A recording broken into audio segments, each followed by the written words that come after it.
से क्या संबंध। समाधिमय जीवन में देहांत सुनिश्चित क्रम नियमित अनुसार यदि हो जावे तो उसको कहा जाता है समाधि मरण।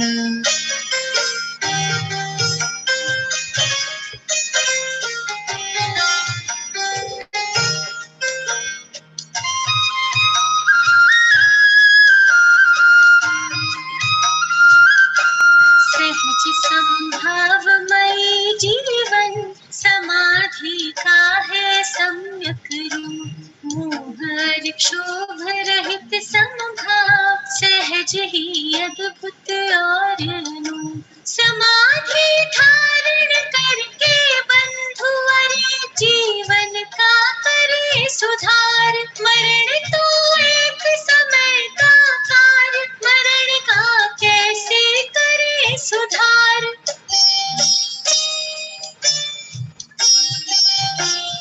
अरे सहजता जीवन का सर्वांग सत्य है, सबका सब कुछ निश्चित है, यह महासत्य है।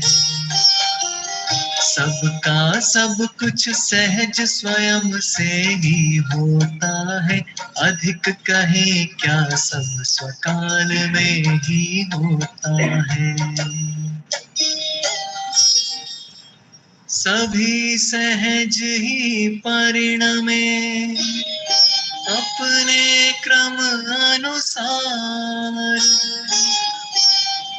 परिवर्तन संभव नहीं, करो सहज स्वीकार।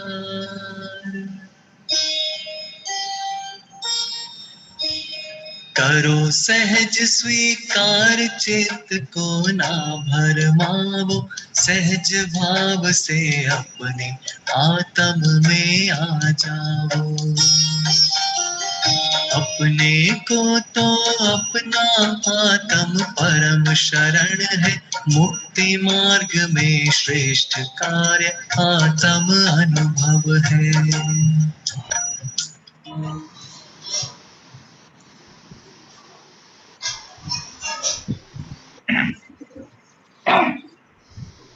अब आदरणीय डॉक्टर राकेश जी शास्त्री का मोक्ष मार्ग प्रकाशक की संभावित रूपरेखा पर पंचास्ती काय के आधार पर मांगलिक प्रवचन होगा।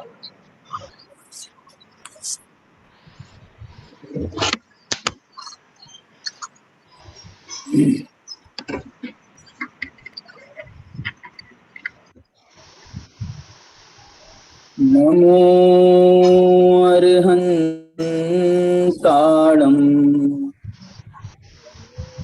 नमो सिद्धाणं नमो आयरीयाणं नमो वज्झायाणं नमो लोये सवसाहूणम्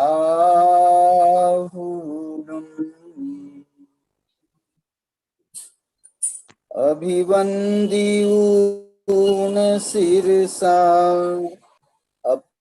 पुनर्भव कारणं महावीरं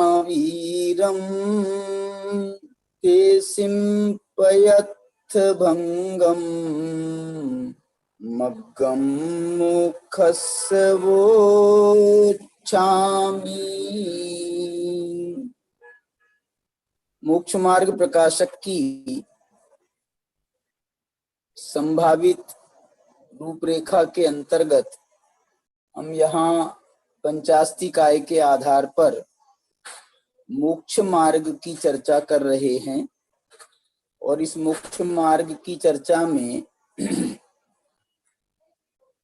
हम यहाँ 7 तत्वों को 9 पदार्थों के माध्यम से मोक्ष मार्ग की चर्चा जो आचार्य कुंदकुंद भगवान ने इस पंचास्ती काय में की है उसको आधार बना करके यहाँ चर्चा कर रहे हैं।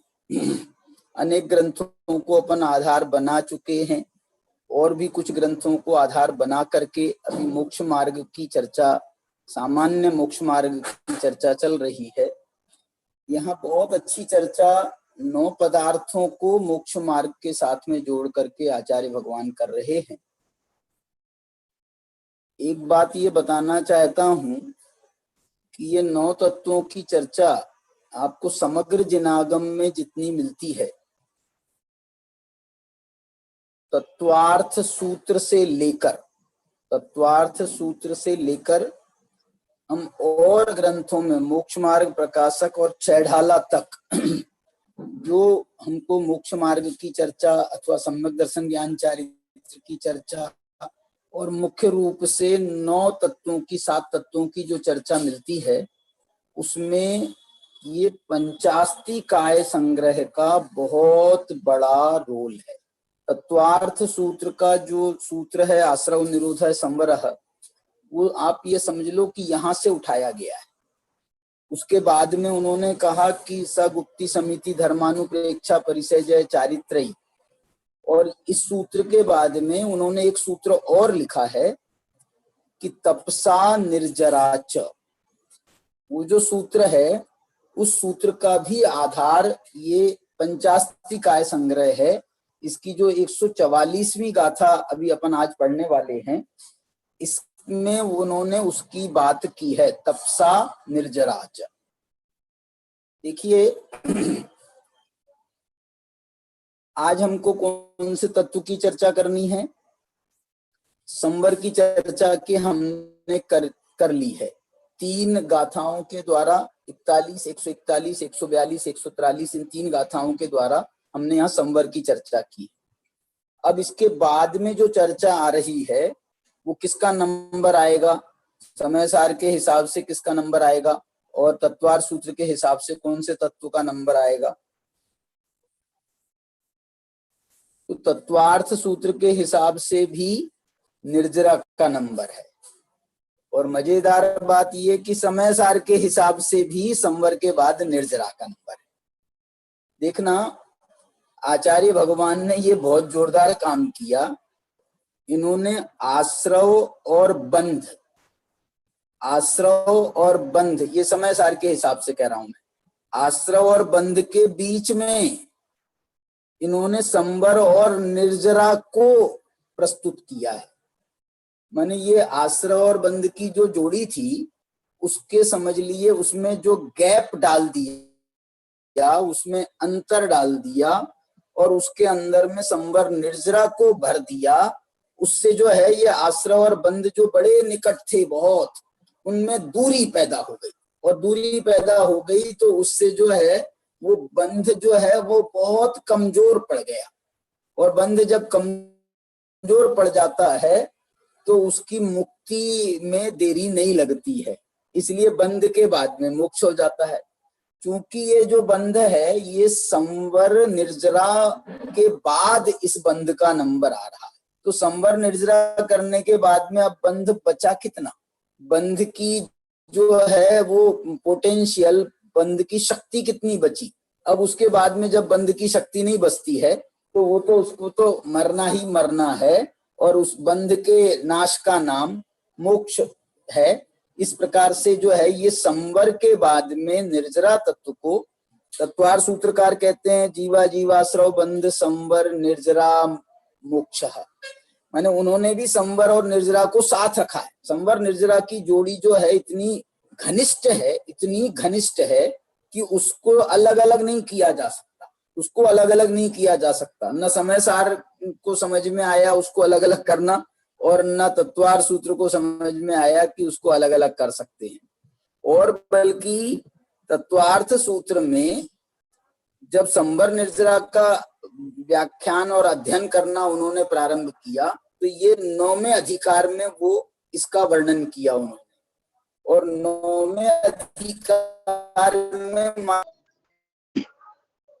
पूरे समय सार में पूरे में यदि 2 तत्वों का वर्णन साथ साथ किया गया है तो उसका एक ही अधिकार है, और उसका नाम है 9वां अधिकार। जो तत्वार सूत्र का 9वां अधिकार है वो एक ऐसा अधिकार है जिसमें आचार्य उमा स्वामी महाराज ने संवर और निर्जरा को साथ साथ वर्णन किया।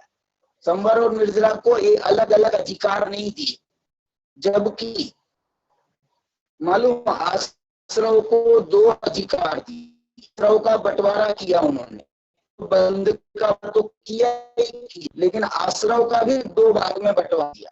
एक में सामान्य आश्रव का वर्णन किया और दूसरे में उन्होंने पुण्य आश्रवों का वर्णन किया। सामान्य आश्रव को पापाश्रव भी कह सकते हैं अपन।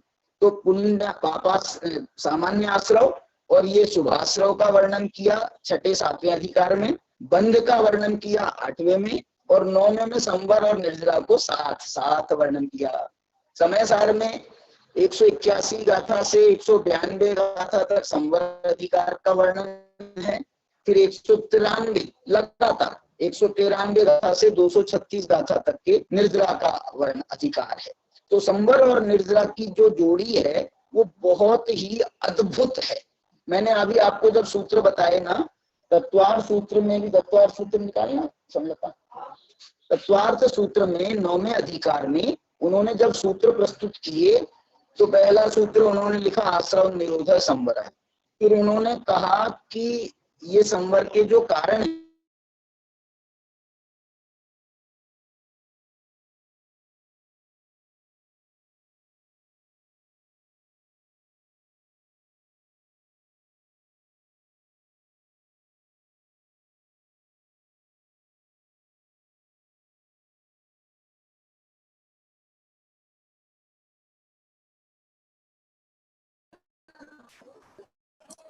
हाँ देखिए इसमें जो बताना संवर के कारणों की चर्चा, तो इसमें के कारण उन्होंने बताए मुक्ति, समिति, धर्मापेक्षा, प्रजय और चारित्र्य।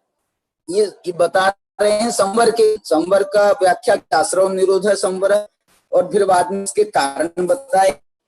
और तुम क्या तपसा निर्जराच, इस सूत्र की व्याख्या में इसके तीसरा सूत्र है ये, तपसा निर्जराच, माने तप के द्वारा संवर तो होता ही है, लेकिन सबके तप के द्वारा निर्जरा भी हो। और एक और बात कहना चाहता हूं कि संवर के द्वारा तप के द्वारा निर्जरा होती है, ये भी सूत्र का अर्थ है। और मैंने ऐसा पढ़ा है, पक्का रहा, लेकिन इस सूत्र का अर्थ ये भी निकलता है कि निर्जराच माने जो जिन कारणों से संवर हो रहा है उन कारणों से भी निर्जरा होती है। माने ये जो तप है वो संवर का भी कारण है, और तप जो है वो निर्जरा का भी कारण है। और जो संवर के कारण है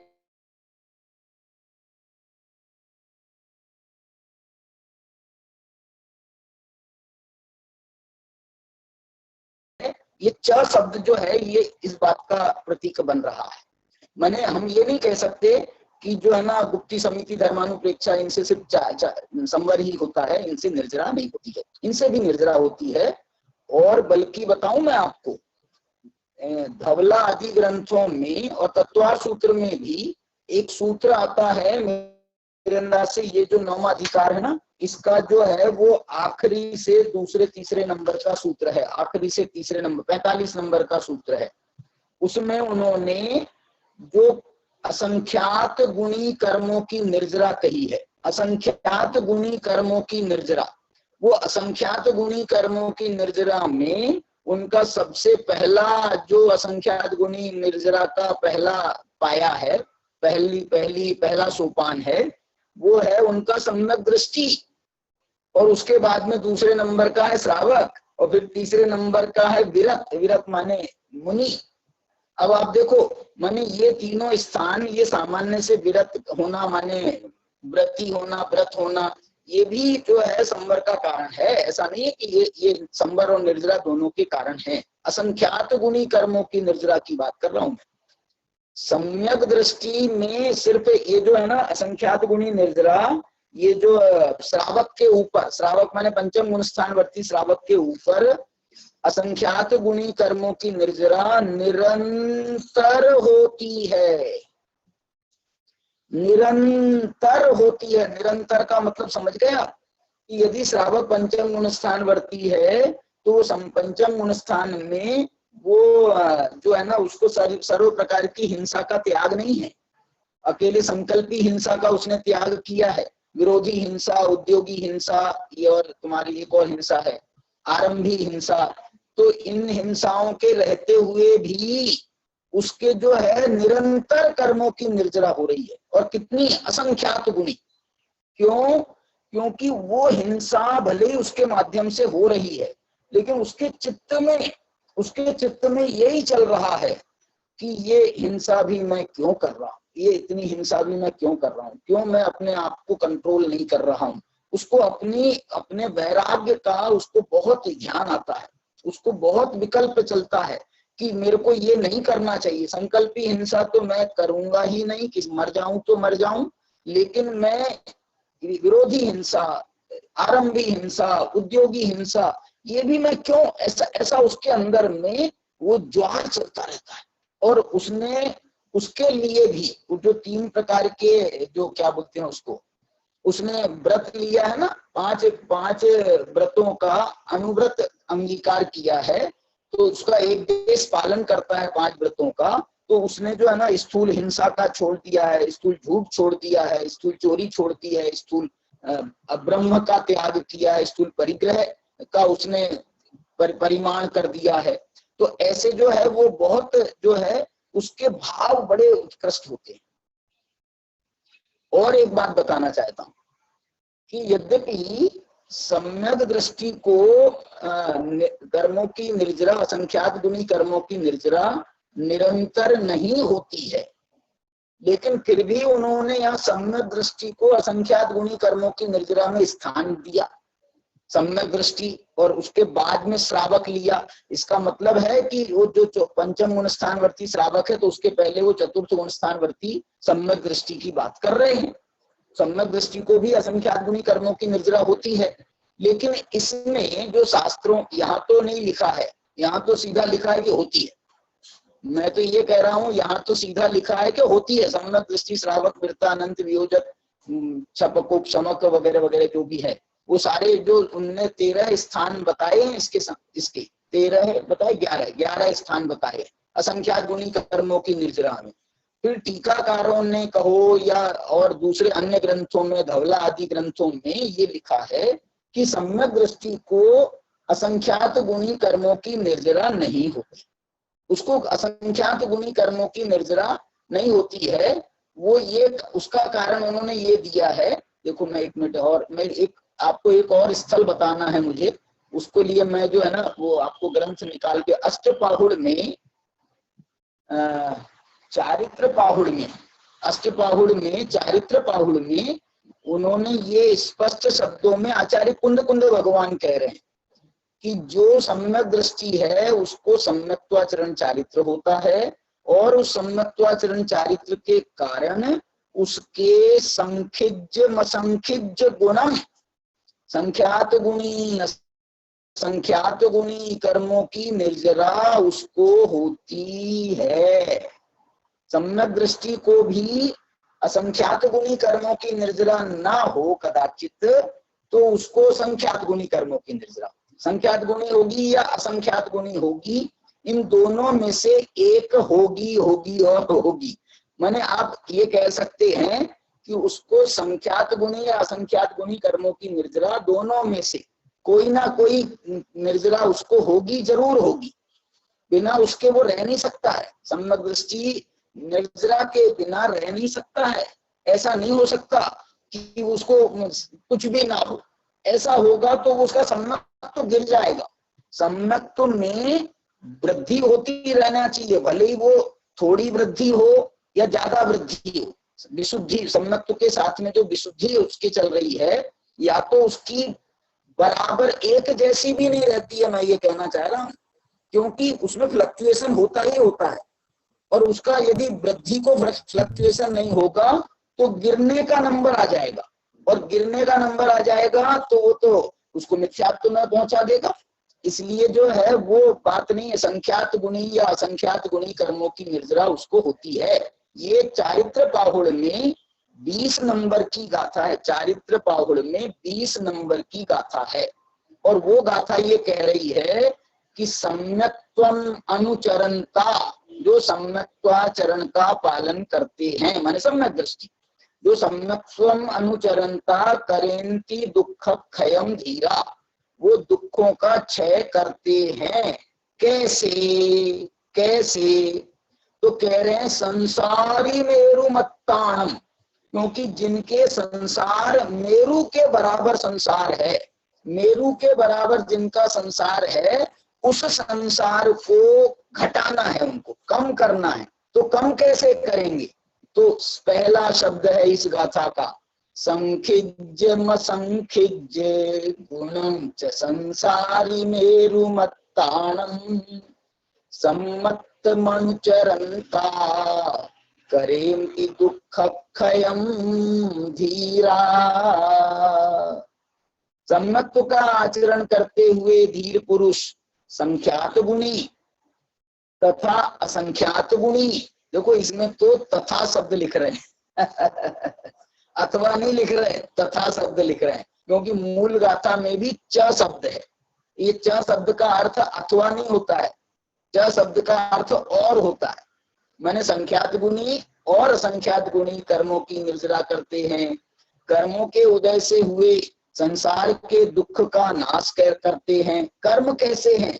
तो संसारी जीवों के मेरु अर्थात, अरे देखो क्या ये तो मेरु नहीं, मेरु का मतलब सुमेरु नहीं किया, संसारी जीवों के मेरु अर्थात मर्यादा मात्र है, और सिद्ध होने के बाद कर्म नहीं है। संसारी माने मेरे को ऐसा लगे सम्यक दृष्टि के जो कर्म हैं वो मर्यादा मात्र है, मतलब उस, और मर्यादा मात्र माने जितने भी कर्म उसके बचे हैं उनका नाश जो है वो ये संख्यात गुणी असंख्यात गुणी कर्मों की निर्जला के माध्यम से करते हैं। इसके भावार्थ में भी उन्होंने बहुत लिखा है, देखो मैं जल्दी से आपको पढ़ देता हूँ। इस सम्यक्त्व का आचरण होने पर प्रथम काल में तो गुण श्रेणी निर्जरा होती है। प्रथम काल में माने जिस समय सम्यक्त्व होता है, माने उपसम सम्यक्त्व की प्राप्ति होती है, उस समय तो असंख्यात गुणी कर्मों की निर्जरा होती है, क्योंकि ये जो 3 करण के परिणाम है ना, इन 3 करण के परिणामों में असंख्यात गुणी कर्मों की निर्जरा मानी गई है। तो उसको जो है, बल्कि ये सम्यक्त्व के पूर्व, सम्यक्त्व के लिए जब वो पुरुषार्थ करण लब्धि के परिणाम करता है, तो उस करण लब्धि में ही उसके असंख्यात गुणी कर्मों की निर्जरा प्रारंभ हो गई। ये तो एक सम्यक्त्व के सन्मुख है, अभी सम्यक्त्व इसका पूरा कहाँ हुआ है, लेकिन उसको भी हो गया। और आचार्यों ने ये भी कहा कि आप इसमें जो है एक दूसरे से बढ़ती बता रहे हो, सम्यक दृष्टि को असंख्यात गुणी कर्मों की निर्जरा है, तो आचार्यों ने पूछा उसको असंख्यात गुणी निर्जरा किससे है, क्योंकि असंख्यात गुणी शब्द जो है ना, ये असंख्यात गुणी शब्द ये बताता है कि ये किसे असंख्यात गुणी है। कोई ओरिजिनल कोई दूसरी भी राशि है ना, उससे तो असंख्यात गुणी होगी। मूल संख्या यदि नहीं हो तो उससे असंख्यात गुणी कैसे निकालेंगे? 0 से असंख्यात गुणी करेंगे क्या? यदि 0 से असंख्यात गुणी करेंगे तो सारा 0 मामला होता जाएगा। 0 में कितने का भी तुम गुणा करो तो भी 0 ही निकलेगा, इसलिए 0 तो नहीं है, कुछ ना कुछ तो है। इसलिए कुछ अमाउंट में असंख्यात गुणी निर्जरा उसके पहले भी हो रही है। और वो किसको हो रही है?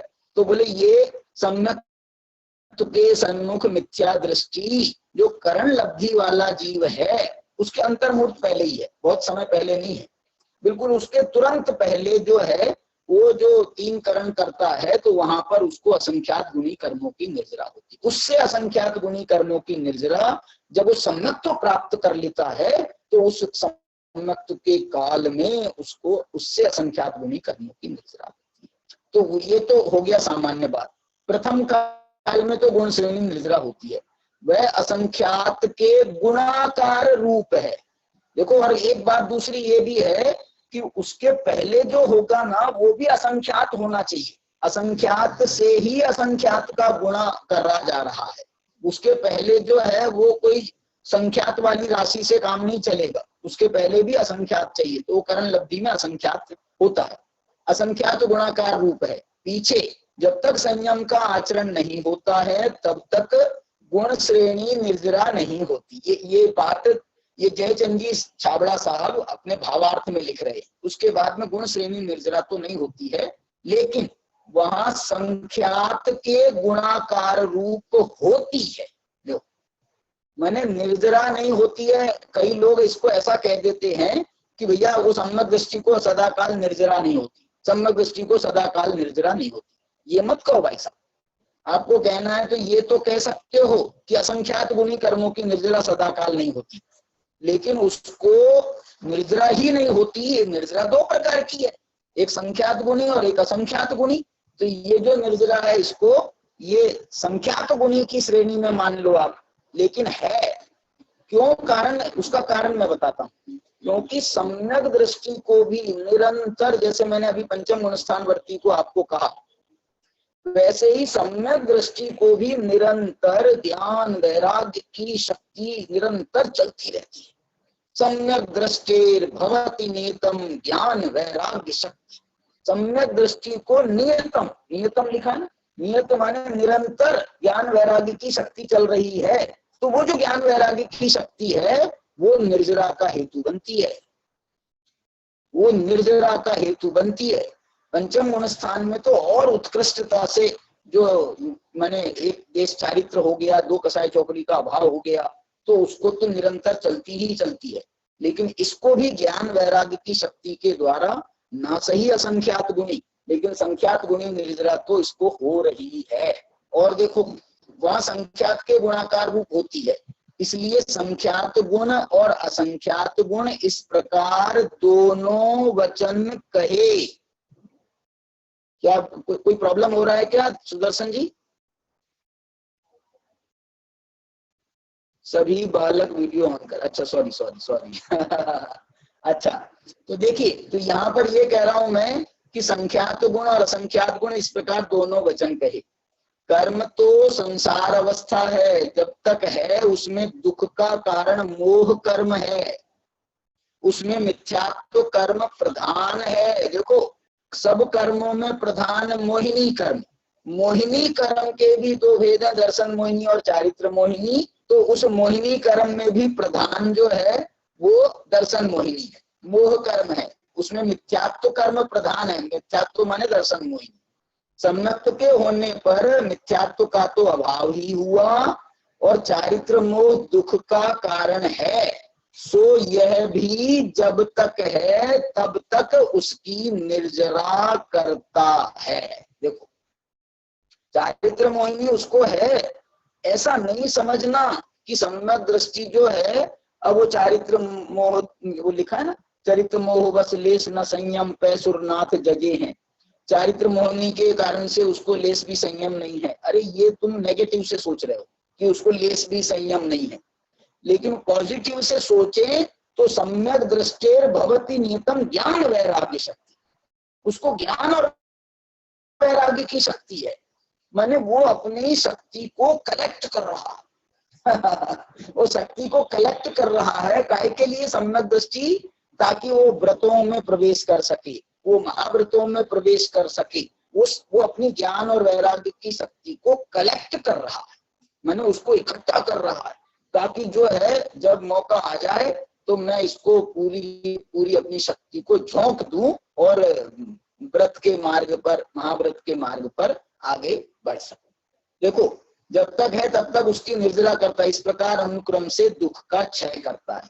संयमाचरण के होने पर सब दुखों का क्षय होवेगा ही, माने उसमें भी तत्काल तो नहीं हो रहा, आगे होगा। सम्यक्त्व का महात्म्य इस प्रकार है कि सम्यक्त्वाचरण होने पर संयमाचरण भी शीघ्र ही होता है। देखो ये सम्यक्त्वाचरण की महिमा क्या बता रहे हैं, वो सम्यक्त्व की महिमा, कि इसमें सम्यक्त्वाचरण तो हो गया और सम्यक्त्वाचरण होने पर संयमाचरण भी शीघ्र होगा। इसलिए सम्यक्त्व को मोक्ष मार्ग में प्रधान जानकर इस ही का वर्णन पहले किया है। ये 20 गाथाओं में उन्होंने सम्यक्त्वाचरण का वर्णन किया और ये 20 गाथाओं की सबसे अंतिम उपसंहार की, माने सार संक्षेप की गाथा है, जिसमें सम्यक्त्वाचरण की महिमा उन्होंने ये कही कि ये सम्यक दृष्टि संख्यात गुणी असंख्यात गुणी कर्मों की निर्जरा करता है। ऐसा जो है ये बड़ा सुंदर प्रकरण है। और इसको जो है ये कुंद कुंद भगवान का सूत्र बोला मैंने। हमारी पूरी आचार्य परंपरा कुंद कुंदाचार्य का अनुसरण करती है। इससे इससे इससे जो है हमको ये बात हमेशा ध्यान रखने की है। कुंद कुंदाचार्य का वचन माने बाबा वाक्यम प्रमाणम। हमारे दिगंबर शासन के यदि सबसे बड़े बाबा हैं, बड़े बाबा मुनियों में आचार्यों में सबसे बड़े बाबा हैं तो कुंद कुंदाचार्य।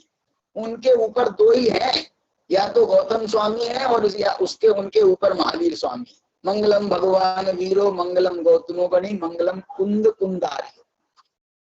इसलिए कुंद कुंदाचार्य के वचनों को जब प्रस्तुत किया जाए तो आप ऐसा समझना कि मानो हमने हजारों आचार्य का कोटेशन दे दिया है। हजारों आचार्य, ऐसा नहीं करना कि हमने कुंद कुंद का दिया तो आपने भी किसी आचार्य का दे दिया और तुमने कह दिया नहीं नहीं नहीं साहब ये बात कुंद कुंदाचार्य से टकरा रही। कुंद कुंदाचार्य का निषेध करने के पहले 1000 बार सोच लेना, 1000 बार। कुंद कुंदाचार्य का निषेध करना तो बहुत दूर की बात रही, लेकिन कुंद कुंदाचार्य के मैंने शंका करने की बात भी नहीं है। और मैं कह रहा हूं कि पूरी परंपरा कुंद कुंद का अनुसरण कर रही है। तत्वान सूत्रकार ने सम्यक दृष्टि असंख्यात गुण श्रेणी निर्जरा के जब स्थान बताए तो उन्होंने ये बताए। और जो तपसा निर्जरा च सूत्र मैंने कहा तत्वार सूत्र में आया है वो यहाँ से आया है, यहाँ से आया है। और जो उन्होंने उसके पहले कहा है वो देखना, वो जो संवर की परिभाषा आश्रव निरोध संवर, और उसके बाद में सगुप्ति समिति धर्मानुपेक्षा परिचय चारित्रयी उसकी बात करें, और उसके बाद में तत्सा निर्जरा च, ये सारे सूत्र यहाँ से निकले हैं 144 गाथा से। देखो कैसे निकले बता रहा हूं मैं आपको। इस गाथा को मैं पढ़ता हूं आपको। संवर जोगे ही जुदो तवे ही जो चिट्ठ दे बहु विहेही कम्माणम निज्जरणम बहुगाणम कुणति सो नियतम। 144वीं गाथा है, 144वीं गाथा। तो कोई अभी आपके स्क्रीन पर आई है, मैं इसको फिर से पढ़ता हूं, आप लोग भी पढ़ना। संवर जोगे ही जुदो, वाह। संवर और योग के साथ में जो युक्त है, संवर जोगे ही जुदो, संवर और योग के साथ से जो युक्त है, तवे ही जो चिट्ठ दे बहुविहे ही, और जो तप से भी जो बहुत प्रकार की चेष्टाएं करता है, तवे ही जो चिट्ठ दे, तपों में भी जिसकी चेष्टा है। कितने तपों में? बहुविहे ही, जो बहुत प्रकार के तप हैं। बहुत प्रकार के तप माने कितने हैं? 12 प्रकार के तप हैं, 6 अंतरंग तप हैं, 6 बहिरंग तप हैं। तो इन बहुत प्रकार के तपों में जिसकी चेष्टा है वो कम्माणम निज्जरणम, वो कर्मों की निर्जरा करता है। कितने कर्मों की निर्जरा करता है? तो जैसे वहां कहा ना असंख्यात गुणी, संख्यात गुणी कर्मों की निर्जरा करता है, यहाँ पर शब्द डाला है बहुगाणम। वाह, बहुगाणम माने, बहुगाणम माने बहुत कर्मों की निर्जरा करता है। कर्माणम निज्जरणम बहुगाणम माने बहुत कर्मों की निर्जरा करता है। कुणदिशो नियतम, वो नियत रूप से बहुत प्रकार के कर्मों की निर्जरा करता है। कौन? जो तप से युक्त है, जो तप से सहित है वो, हाँ जो तप से सहित है वो। लेकिन ये तप कैसा होना चाहिए, अब इसका प्रश्न पर विचार करो। तप कैसा होना चाहिए? तो जो संवर जोगे ही जुदो तवे ही, जो संवर और योग से युक्त है ऐसा तप, अकेला तप नहीं। अकेला तप रहेगा ना, संवर के बिना यदि अकेला तप रहेगा तो वो बाल तप कहलाएगा। अकेला व्रत रहेगा सम्मत के बिना तो वो बाल व्रत कहलाएगा। बाल व्रत और बाल तप कहलाते हैं। जो सम्मत के से रहित हैं या संवर से रहित हैं तो उनको बाल व्रत और बाल तप कहा है। माने माने उसको, उन तपों को जो सम्मत से सहित नहीं है उनको बालक की संज्ञा दी। जैसे बालक खेल खेल में उपवास करता है, खेल खेल में एकासन करता है, खेल खेल में व्रत करता है, खेल खेल में जब खेल खेल में सब क्रियाएं करते हैं ना, तो ये खेल खेल की जैसे कोई खेल में दीक्षा ले ली है किसी ने, नाटक में दीक्षा ले लेते हैं ना बच्चे लोग, तो नाटक में दीक्षा ले ली है तो ऐसे जैसे खेल खेल में वो दीक्षा ली है, ऐसे खेल खेल में इनने व्रत किए तप किए हैं। इसलिए इनके व्रतों को, इनके तपों को बाल व्रत और बाल तप कहा है। किनके? बच्चों के नहीं, जो सम्यक्त से सहित नहीं है, जो संवर से सहित नहीं है। आप देखो मेरे को जो है ना, मैं शब्द प्रयोग कर रहा हूं तो संवर शब्द का प्रयोग करता हूं, तो संवर के साथ में फिर सम्यक्त शब्द का प्रयोग करता हूं। देखो इसका भी एक थोड़ा सा रिलेशन है। संवर, जो संवर का प्रारंभ होता है वो सम्यक्त से संवर का प्रारंभ होता है, इसलिए संवर के साथ में सम्यक्त को जोड़ा जाता है। क्यों? क्योंकि वहां का ना मिथ्यात्व, विरति, प्रमाद, कषाय, योगा, बंध हेतु, वो आश्रव के कारण है, आश्रव रूप है, और आश्रव का निरोध करना संवर है। तो माने सबसे पहले आश्रव का निरोध होगा तो ये मिथ्यात्व रूपी आश्रव का निरोध होगा, इसलिए संवर के साथ में सम्यक्त की बात आती है। और निर्जरा के साथ में देखो अपने यहाँ पर जो परिभाषाएं प्रसिद्ध हैं अपने लघु सिद्धांत प्रवेशिका की, लघु सिद्धांत प्रवेशिका की जो परिभाषाएं प्रसिद्ध हैं उसमें कहा है संवर किसे कहते हैं, तो बहुत सुंदर छोटी सी परिभाषा आपने पढ़ी होगी। छोटी सी परिभाषा ये है कि शुद्धि की उत्पत्ति इसका नाम संवर है। आत्मा में शुद्धता की उत्पत्ति होना, उत्पत्ति का नाम संवर है। और निर्जरा किसे कहते हैं, तो कहा शुद्धता की वृद्धि उसका होने का नाम निर्जरा है। शुद्धता की उत्पत्ति का नाम संवर और शुद्धता की वृद्धि का नाम निर्जरा। अब यहाँ पर भी देखो निर्जरा की जब बात कर रहे हैं तो अकेला संवर भी नहीं है, उन्होंने कहा संवर के साथ में जोगे ही जुटो, योग भी चाहिए। ये योग क्या चीज है? योग का सामान्य रूप से अर्थ तो, योग का अर्थ तो वो होता है मन वचन काय की प्रवृत्ति का नाम योग है, तो आप उसको भी ले सकते हो। लेकिन कैसा योग होना चाहिए? ये संवर के साथ योग होना चाहिए, संवर युक्त योग। माने मन वचन काय की प्रवृत्ति से तो आश्रय होता है, तो यहाँ मन वचन काय की प्रवृत्ति नहीं चाहिए, मन वचन काय की प्रवृत्ति का निरोध चाहिए।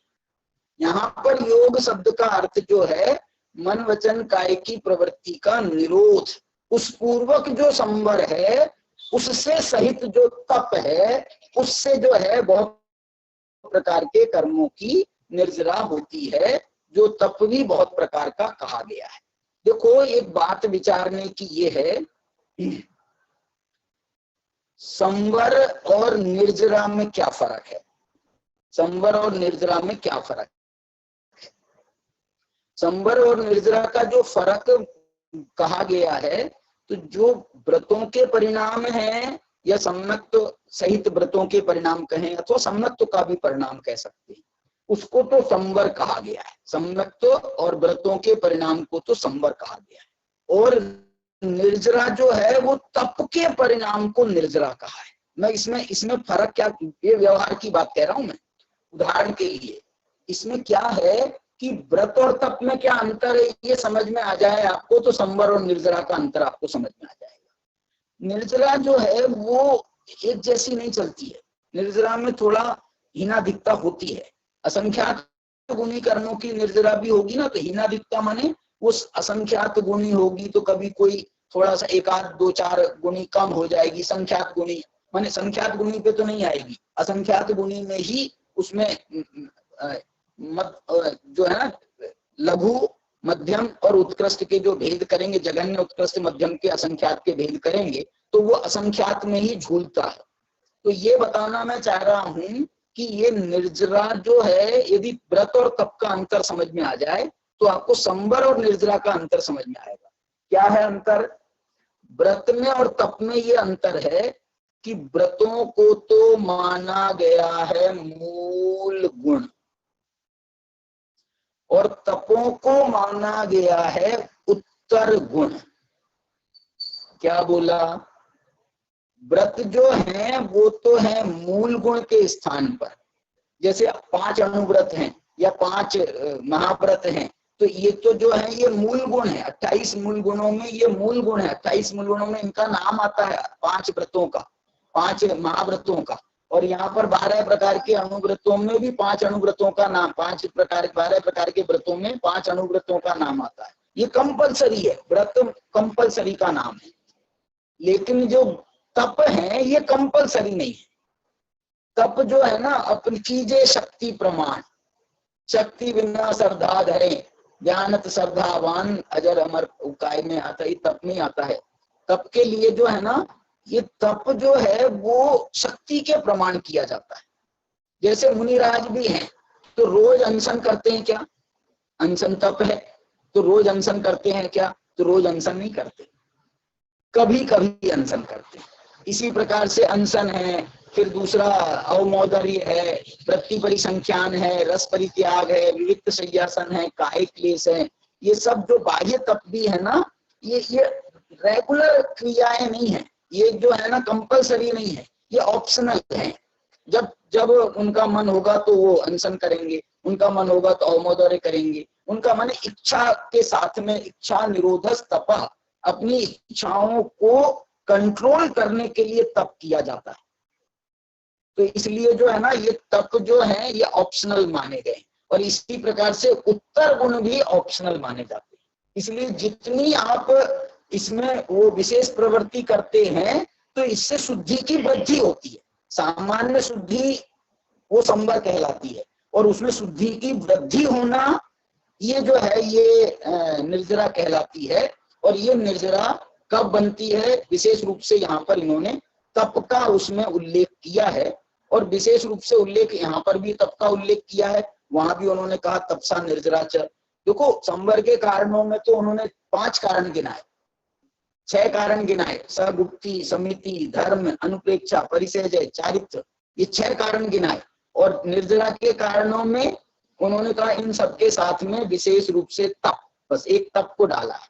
ये तप जो है, लेकिन तप में जब उसके हम 12 भेदों में जाते हैं ना, तो 12 भेदों में आपको ये 12 प्रकार की वैरायटियां मिल जाएंगी कि अनशन है, उनोदर है, वृत्ति परिसंख्यान है, रस परित्याग है, विविक्त शय्यासन है, कायिक क्लेश है। और अंतरंग तपों में आप देखो कितनी जोरदार चीजें। अंतरंग तपों में प्रायश्चित, विनय, वैयावृत्य, स्वाध्याय, व्युत्सर्ग और ध्यान। देखो मुनिराज की कहो या हम सब भी जो है, कभी हमारे से दोष होता है तो हम प्रायश्चित ग्रहण करते। अब देखो प्रायश्चित ये तप है, लेकिन रोज हमेशा करना चाहिए क्या? ये हमेशा करने वाली चीज है क्या? हमेशा करने वाली चीज है, माने जैसे हम प्रतिक्रमण, प्रत्याख्यान, आलोचना रूटीन में करते हैं, वो तो रूटीन वाला तो व्रत कहलाता है। लेकिन कभी विशेष प्रकार का जब दोष लग जाए तो उसका जो हम विशेष प्रकार का प्रायश्चित ग्रहण करते हैं, तो ये फिर रोज की चीज नहीं है। विशेष प्रकार का दोष है तो विशेष प्रकार का अतिचार है तो विशेष प्रकार का प्रायश्चित है। इसलिए जो है ये डेली की चीज नहीं है, और ये हमेशा करने वाली चीज नहीं है, माने 24 घंटे नहीं चलने वाली चीज है। ये तो बस जब उसकी जरूरत है तब करने वाली चीज है। तो ये प्रायश्चित भी ऐसी है। विनय भी है। विनय जो है ये गुण जरूर है, लेकिन ऐसा नहीं है कि विनय जो है ना वो निरंतर करते रहे, निरंतर जो है नमस्कार करते रहे, नमस्कार करते रहे, विनय करते रहे। विनय करना चाहिए ना, तो जो है अब जैसे गुरु का विनय करना चाहिए कि नहीं करना चाहिए? बोले करना चाहिए। तो अब जो है हम और गुरु और हम साथ में रह रहे हैं संघों में, या आपके विद्यालय में जैसे हमारे सुदर्शन जी हैं और आपके गुरुवर्य हैं, वो सब साथ में रह रहे हैं, तो उनका विनय करना चाहिए। तो रात दिन उनके ही चरणों में पड़े रहोगे कि पढ़ोगे लिखोगे भी? इसका अर्थ क्या है कि भैया हमने 24 घंटे में अथवा सुबह शाम की भी कर लेवे हम, कि हमने सुबह की वो करते हैं ना, जैसे गुड मॉर्निंग करते हैं, गुड इवनिंग करते हैं, गुड नून भी कर, नून का तो ज्यादा नहीं सुनते, good morning, good evening, good night, जैसे ये एक सामान्य पद्धति है ना, तो हमने दिन में 2-3 बार कर लिया तो ये इट्स इनफ। इसका मतलब है हम विनयशील हैं। लेकिन 24 घंटे लगातार करते रहोगे तो वो विनय नहीं कहलाएगी, अविनय कहलाएगी। या आप बार बार बार बार बार बार कर रहे हो, इसका मतलब है तुम जो है ना, तुम्हारा स्क्रू ढीला है। ऐसे ही संघों में भी ऐसी होता है। आचार्य महाराज के साथ में रहते तो उनका विनय करते हैं, भक्ति करते हैं, आचार्य भक्ति की जाती है, लेकिन वो आचार्य भक्ति 24 घंटे में एक बार होती है। ऐसी जो है यहाँ पर भी विनय है। वैयावृत्य है, बताओ। अब वैयावृत्य है माने हाथ पांव दबाने का नाम है, तो ये लगातार करने की चीज है या जब आवश्यकता है तब करने की चीज है?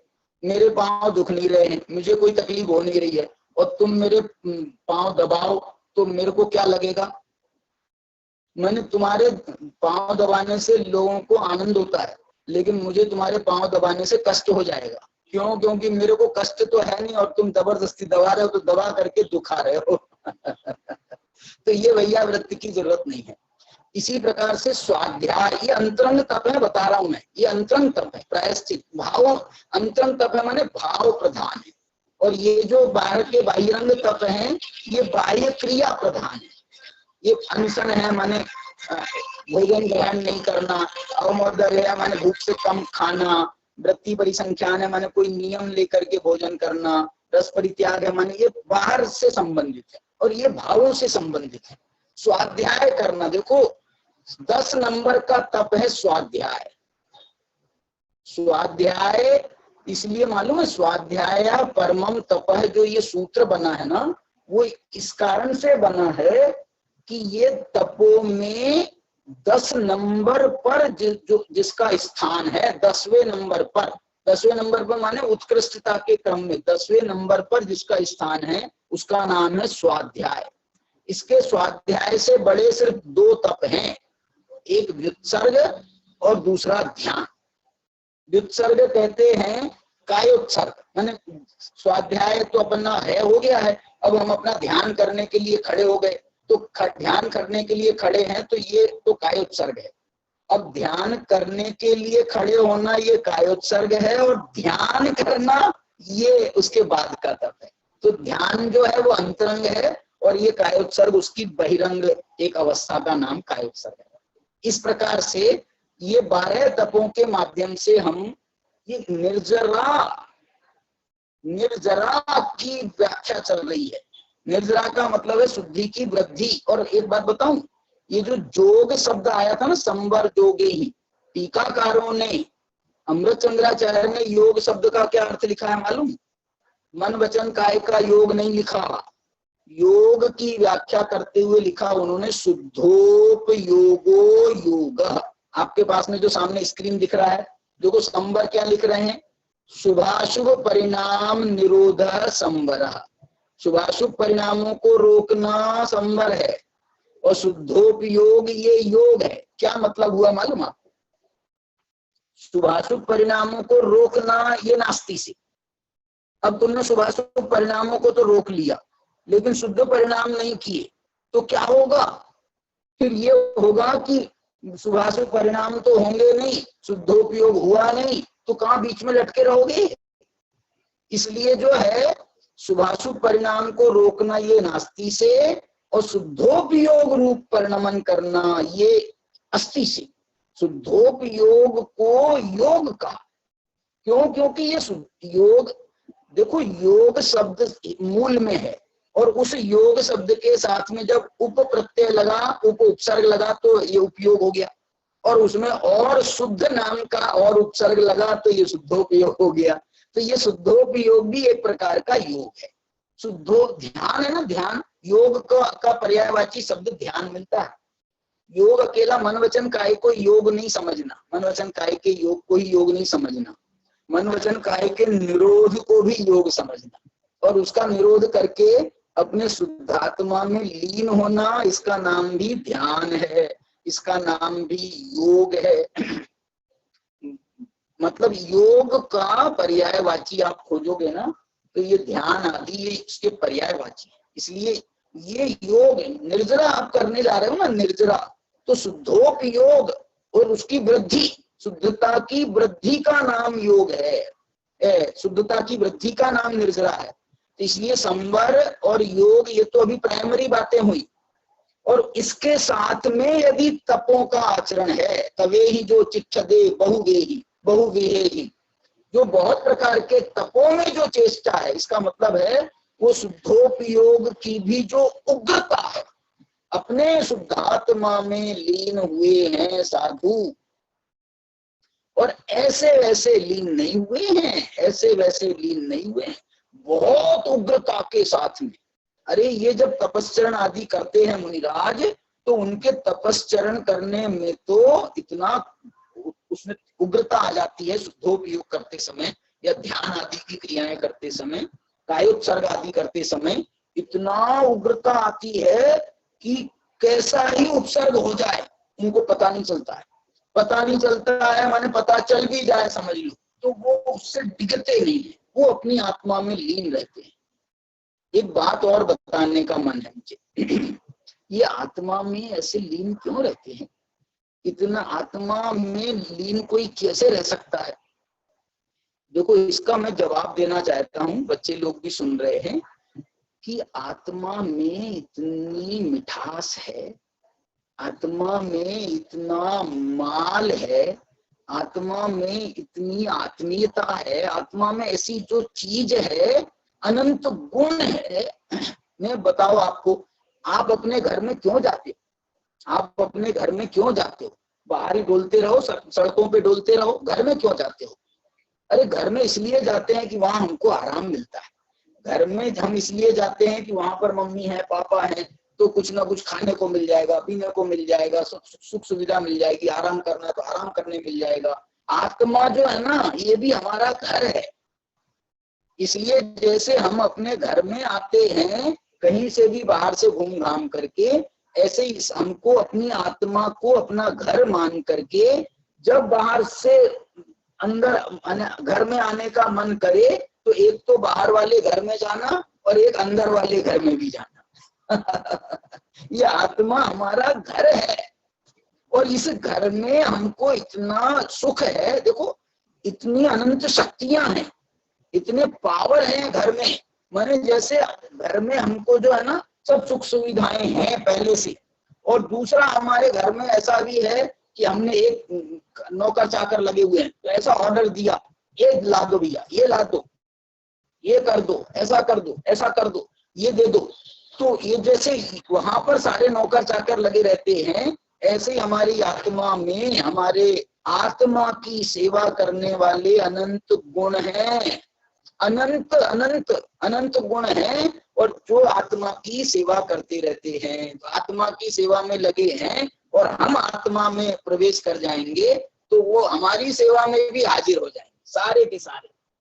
ज्ञान चाहिए तो ज्ञान मिलेगा, दर्शन चाहिए तो दर्शन मिलेगा, आनंद चाहिए तो आनंद मिलेगा। घर में जैसे सब सुविधाएं घर में होती है, ऐसी मेरी आत्मा में भी मेरे अनंत गुणों की सारी सुविधाएं हैं, सारी सुविधाएं।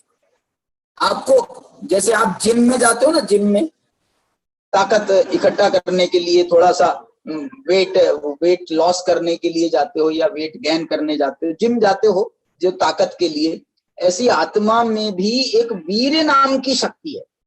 उस वीर्य नाम की शक्ति के साथ में आप रहो तो आपको जिम खाना जाने की जरूरत नहीं है।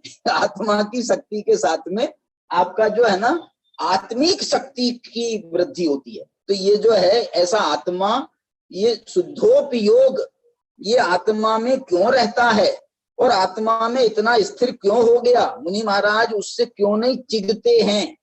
इसलिए चिढ़ते नहीं है। देखो अभी कोरोना फैला है ना, कोरोना फैला है, तो क्या हमको संदेश दिया जाता है? संदेश क्या दिया जाता है? ये संदेश दिया जाता है कि घर में रहो, बाहर मत घूमो, घर में सुरक्षा है, बाहर तुम्हारे को प्रॉब्लम है। ये जो है ना, ये संदेश जो है ना, बाहर के संदेश भी हमको जैसे घर में रहने की वो देते हैं, शिक्षा देते हैं, ऐसे ही ये शुद्धोपयोग और यहाँ शास्त्र में भी हमको अपने निज घर में, अपनी आत्मा के घर में रहने की शिक्षा देते हैं सारा का सारा। और हमको अपने घर में इतना अच्छा लग रहा है। देखो अभी कितना बड़ा तूफान आया था, बड़े बड़े पेड़ निपट गए, और जो है ना उनके नीचे खड़े थे वो जीव निपट गए इतने उसमें। लेकिन कौन बच गया बताओ मेरे को, कौन बच गया? जो अपने घर में रहा, वो उसका कोई बाल बांका नहीं हुआ। एक बताऊं, एक उसमें आया है, भूधर दास जी का एक भजन है, भूधर दास जी का एक भजन है। भूधर दास जी ये जो भजन लिख रहे हैं, हम तो कबहू ना निज घर आए, ये भूधर दास जी का ही भजन है। तो उन्होंने लिखा हम तो कबहू ना निज घर आए, इसमें इसकी एक अंतिम पंक्ति है। तो उसमें उन्होंने लिखा है कि भूधर को निकसे अब बाहिर। भूधर दास जी कह रहे हैं कि को निकसे अब बाहिर, अब अपने घर के बाहर क्यों निकलना, क्यों निकलना? क्योंकि बाहर बहुत आंधी चल रही है, तूफान चल रहा है, बहुत पानी गिर रहा है, बहुत तेज बरसात हो रही है, हवा में उड़ जाएं हम, इतनी तेज हवा चल रही है। तो भूधर दास जी कह रहे हैं को निकसे अब बाहिर, क्यों नहीं निकलते हो? निज निर्चू घर पायो, मैंने अपना निर्चू माने बिना चूने वाला, माने जो घर टपकते हैं ना, मेरा घर तो इतना पक्का है, पक्का मकान है, इसमें जो है ना परिंदा भी पर नहीं मार सकता, कोई जरा सी बूंद भी घर में प्रवेश नहीं कर सकती। निज निर्चू बिना चूने वाला ऐसा घर मैंने प्राप्त कर लिया है। तो मुनिराज कह रहे हैं कि को निकसे अब बाहर, इस घर से बाहर हमको जाना ही नहीं है, हमने तो निज निर्चू घर पा लिया है, इसलिए अब इसमें ही रहेंगे, इसी में संवर है, इसी में निर्जरा है, और इसी से हमारा मोक्ष होगा, केवल ज्ञान भी इसी से होगा और मोक्ष भी इसी से होगा। ऐसा ये जो है ना निर्जरा अधिकार की चर्चा जो है अपन ने इसके माध्यम से की है। 144वीं गाथा के माध्यम से इसकी चर्चा हुई है।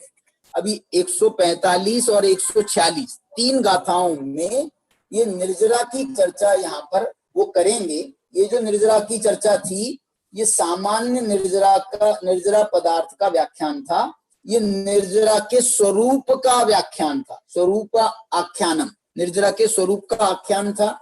इसके बाद में जो है 145 में मुख्य निर्जरा का विषय आएगा, मुख्य निर्जरा कारणोपन्यास, माने मुख्य निर्जरा के जो कारण हैं उनकी चर्चा आएगी। और उसके बाद में आखिरी में ध्यान स्वरूपाभिधानम एतत्, माने निर्जरा का जो सर्वोत्कृष्ट कारण है, निर्जरा का सर्वोत्कृष्ट रूप है, वो है ध्यान। क्योंकि 12 तप कहे और 12 तपों का सबसे बड़ा तप जो है वो ध्यान है, इसलिए उस ध्यान की चर्चा फिर 146वीं गाथा में करेंगे। ऐसी तीन गाथाओं में इसकी चर्चा होगी। तो 144 की चर्चा अपनी हो गई, अब 145 और 146 की चर्चा आगे अपन करेंगे। चलिए अभी की चर्चा को अपन यहीं विराम देते हैं। आपको कोई प्रश्न हो तो आप पूछ सकते हैं। आज मैंने बीच में तो आप लोगों से कुछ चर्चा की ही नहीं, अब कोई आप चर्चा करना चाहो तो करो, या फिर 144वीं गाथा आप याद करना, इसके बारे में मैं कल आपसे कुछ प्रश्न पूछूंगा। 144वीं गाथा आप देख लेना और इसके आधार पर कुछ प्रश्न हम करेंगे, ठीक है? और किसी को कोई बात हो तो आप कह सकते हैं। अरुण जी, भाई साहब, अशोक भैया, डॉक्टर बिमल जी, सुरेश डायमंड जी, जय कुमार जी भाई साहब, अनुभव जी, सीमा जी, भोपाल से हमारे डॉक्टर महेश जी हैं, संदीप जी जैनी हैं, सुकुमार जी जयपुर से हैं, हमारे रमेश शाह है हमारे साथी। तो आपको जो भी ज्ञाता जी हैं, आपको कुछ प्रश्न हो तो आप करें, वरना जो है आज अपने को किससे जिनवाणी स्तुति करानी है सुदर्शन जी? सम्यक के जयन। हाँ जी, सम्यक आओ। धन्य धन्य वीतराग बाणी अमर वाह। थे जग में कहानी, चिदानंद की राजधानी अमर तेरी जग में कहानी। उत्पाद वै रुद्रव्य स्वरूप, उत्पाद वै रुद्रव्य स्वरूप, और बस्तु अटक गया मामला। सर्वज्ञ भूप, स्वादवाद तेरी निशानी अमर तेरी जग में कहानी। धन्य धन्य वीतराग बाणी अमर तेरी जग में कहानी। नित्य अनित्य अरु एक अनेक, नित्य अनित्य अरु एक अनेक, अनेकांत वस्तु कथंचित भेद अभेद, वस्तु कथंचित भेद अभेद, अनेकांत रूपा बखानी अमर तेरी जग में कहानी। धन्य धन्य वीतराग बाणी अमर तेरी जग में कहानी। जवाणी के ज्ञान से सूझे लोकालोक, तो वाणी मस्तक न सदा देते हूँ धोख। 3 बार का अवसर करोगे।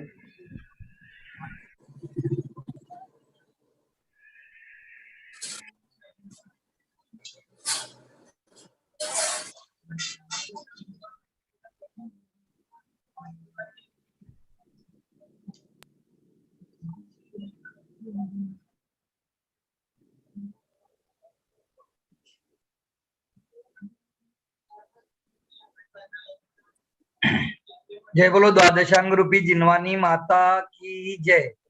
कल ओम चौरे जिनवानी स्तुति करेंगे। हमारे जो छात्र है मलकापुर से ओम चौरे अभी भी विद्यमान है अपने पापा जी के साथ, वो कल जिनवानी स्तुति करेंगे। एक बात बताना था कि हाँ। अभी जो हमने बताया ना आपको, हम तो कबहू न निज घर आए, ये वाला जो भजन बताया, ये भूधर दास जी का भजन नहीं है, ये तो दौलत राम जी का भजन है। लेकिन जो पंक्ति मैंने आपको बताई थी ना, भूधर को निकसे, वो तो भूधर दास जी का भजन है। लेकिन उनके भजन का जो मुखड़ा है वो है, अब मेरे समकित सावन आए, अब मेरे समकित सावन आयो। ये जो है हमारे को अपने संयम भैया है ना, आपके संयम भैया, उन्होंने ये मेरे को अभी चैट बॉक्स पर बताया है, तो मैंने आपको उसका संशोधन करा दिया। चलिए, जय जिनेंद्र सभी को। जय